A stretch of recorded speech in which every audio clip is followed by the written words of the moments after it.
Good afternoon, River Valley sports fans. I'm Tim Johns, and you're listening to a Thursday edition of the Sports Brew on the Coffee House 106.9 FM. You know, it's hard to believe, but we are on week 8 of high school football in the River Valley, and we've got great matchups all over the valley with playoff berths and seedings at stake. Meanwhile, the Arkansas Razorbacks are getting a much-needed weekend off after dropping their last 5 ball games in a very, very forgettable fashion. Hopefully, this bye week is where the Hawks can turn some things around, and they need to, because a soon-to-be 7-1 Auburn team led by Gus Malzahn will be invading Fayetteville next weekend. Here to talk about this and more with me is State Senator and ex-Razorback football player Bruce Westerman.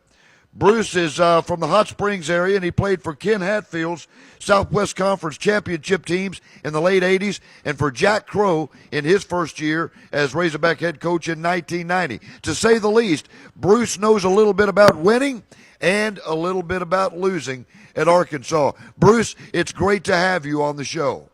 Hey, Tim, thanks for having me on. It's great to be on your show today. Well, I'm going to tell you, you know what? I'm getting this figured out that if you become an Arkansas Razorback, you've got a shot at being a state senator someday. I got hooked up, folks, with Bruce Westerman by Gary Stubblefield in County Line, and Gary was an ex-Razorback and a state senator, and it's great to have Razorbacks in the state legislature, sir. Yeah, it's great to be in the state legislature. Now, one small correction. Gary is a state senator. I'm a state representative. Now, Gary and I, we served together in the House one term, and then he moved on over with the big boys in the Senate. But, okay. I was giving you too much credit, is what you're saying. Okay. Well, Gary and I had an immediate bond there with our past experiences of walking on for the Razorbacks, but he's a great guy. One of my favorite guys down in Little Rock is Gary Stubblefield. Well, he is a fantastic guy and has been great with us here on the Sports Brew over the last 3 or 4 or 5 weeks. Got to meet Gary.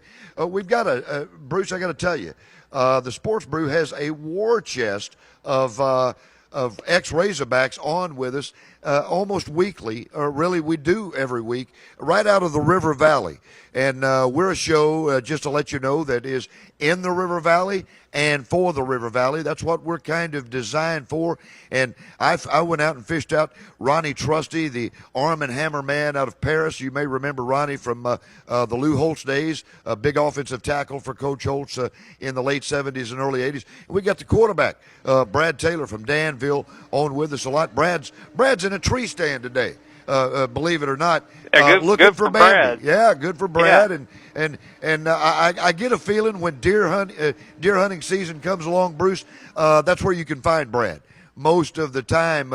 So he's traded in throwing the football for hunting for Bambi these days. And but Bruce, let's go straight to the chase. Not a great season for Arkansas by any stretch of the imagination. You know, the 3-0 start, Hog fans were starting to settle in and thinking, hey, this is going to be okay, coming off of 4-8 last year. And then disaster strikes at Rutgers, and it's gone downhill steadily from there.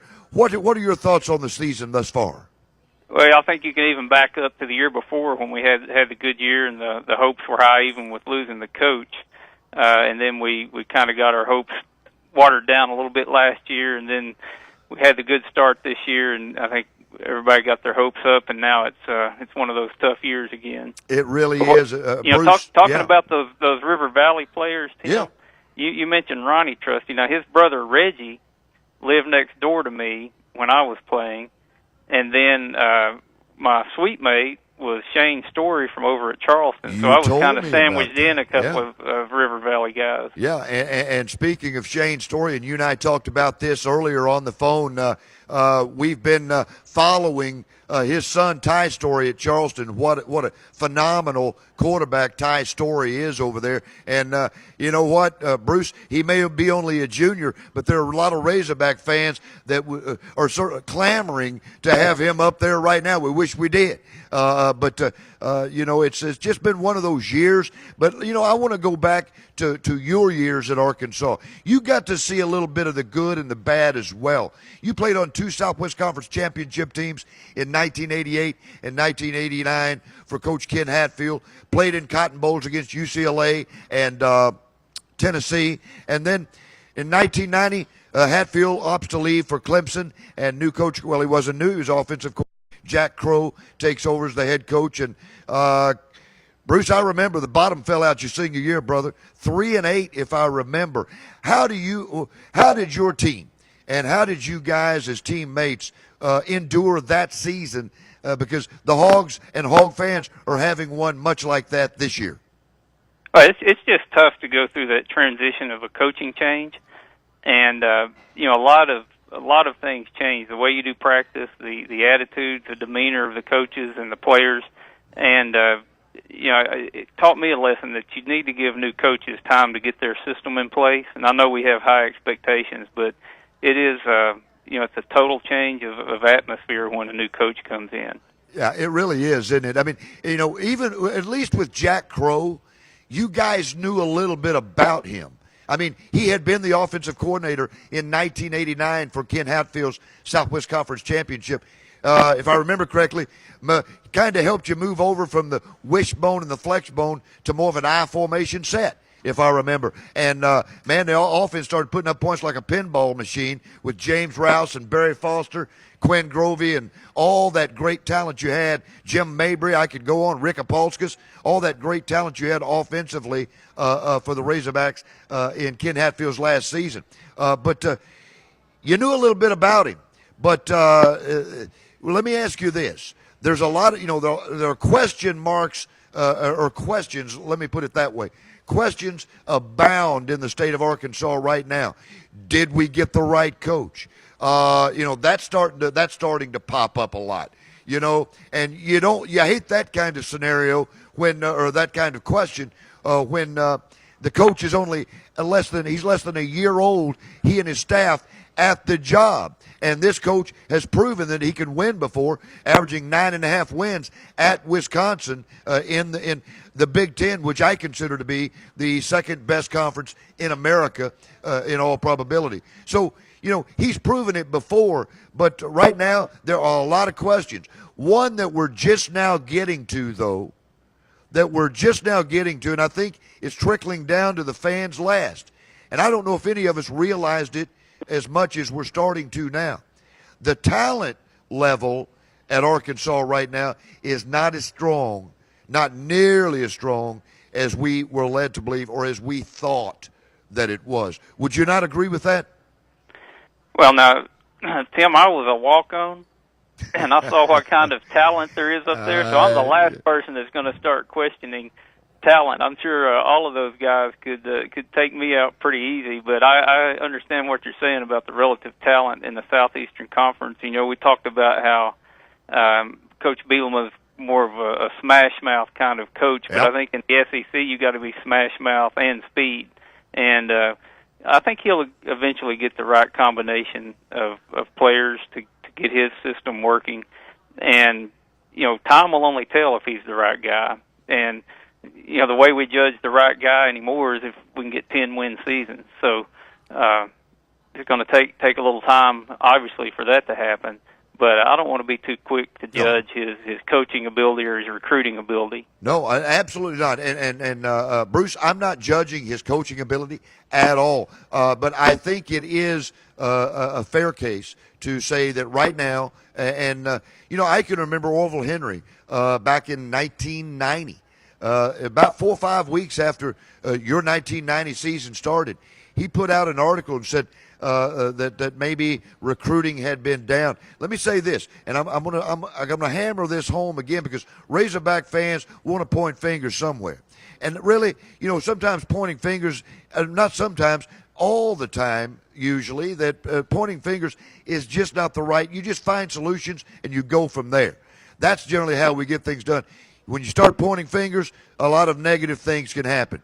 But I will say this, from the recruiting standpoint, and you and I talked about this off the air, Arkansas, which is not a top 20, top 25 type recruiting team, did have 2 top 25 recruiting classes in 2008 and 2009. One committed by Houston Nutt, that Bobby Petrino came in and got to finish off in February of 2008. That was about a 13 or 14 or 15 class regarding of whose rating service you were looking at, whether it was Rivals.com or Tom Lemming service or whomever. But nonetheless, that was a great class. That was the Joe Adams, Jarius Wright, Greg Childs, Tyler Wilson. That was a fantastic class. Had someone ask me yesterday, well, why did Arkansas, if their talent level is down, why were they winning in 2010? Well, it's very simple, because the talent level was up at that point. 2008 and 2009, they had top 20 and top 25 classes. You and I talked about this also, and I want Arkansas is a cyclical program, and it has been for many, many years. We generally don't recruit top 20 and top 25 classes. So what we have to do is get good quality ball players, and we have great coaches, and those coaches coach them up, and by the time you have good junior and senior classes and strong junior and senior classes in numbers, then that's when you see Arkansas shine. And like you said, Bruce, they can pop up and have a 10-win season or 11-win season, which is exactly what they did with Lou Holtz in 77-78. That's what they did with Bobby Petrino after those two classes in 2010 and 2011. So what we Arkansas fans are going to have to do, we're going to have to be patient, because, as you said, we got to give him time. This is a building process, building the program back up and getting it back on its feet again, because there are a lot of pieces that needed to be added to the puzzle. And I think he's doing that. But, Bruce, you talking about talent. You had to go up against a guy. Bruce was a secondary guy, folks. He played in the secondary for Coach Hatfield's Razorback teams in the late 80s and then Coach Crow in 1990. You played behind a guy that was pretty good football player. Tell us about him. He was a guy by the name of Steve Atwater, and we knew he was good in college, but I think everybody realized just how good he was when he got to the Broncos. And what was he, All-Pro 7 years in a row? I think so. Yeah. One of the best defensive backs to play in the NFL, in my opinion. A great guy. Yeah. And you talk about talent level. Even the walk-ons in college were usually All-State and captains of their high school team, but the talent level is just so much more at that level. And I was just, if I had been there all 4 years and just got to put the helmet and the uniform on and run through that A one time, it would have been worth every bit of it. But getting on the field made it even better. But it's a great experience. It's I think it's probably the dream of every little boy in Arkansas for the most part, and I'm very fortunate and blessed to have been able to be a part of that. Well, Bruce, no doubt about it. What was it like, my friend, coming from a small high school, Fountain Lake High School, and then going to Fayetteville and playing around all of those kids? Once again, you can start. I mean, it's a who's who. Barry Foster, was with the Pittsburgh Steelers. As you mentioned, Steve Atwater, All-Pro. Wayne Martin, who went to the New Orleans Saints, and I think he made the Pro Bowl several years. I mean, you go on and on about. Those were superstar type guys that you played. What was it like to come from Fountain Lake, small high school? You were a star in high school, to go up to Fayetteville, and you're one of the guys. Yeah, my high school coach, he used to say about me, I wasn't very big, but I was slow. I mean, he was actually in the paper one time. But I remember going back and telling them, I said, if we could get one player like Barry Foster, if we'd have had Barry Foster on my team my senior year, I don't think anybody would have gotten close to us. It's just unreal, the level of talent that some of those guys have. And we were undefeated till the playoffs that year. But some of those guys, and a lot of those guys, especially the real superstars, are in a different league. Bruce, I can remember, I always catch myself, especially when I get on with you and Ronnie and Stubblefield, we end up just going down memory lane. But that's okay. I mean, that is absolutely fine. I remember a pretty good wide receiver, too, named Derek Russell.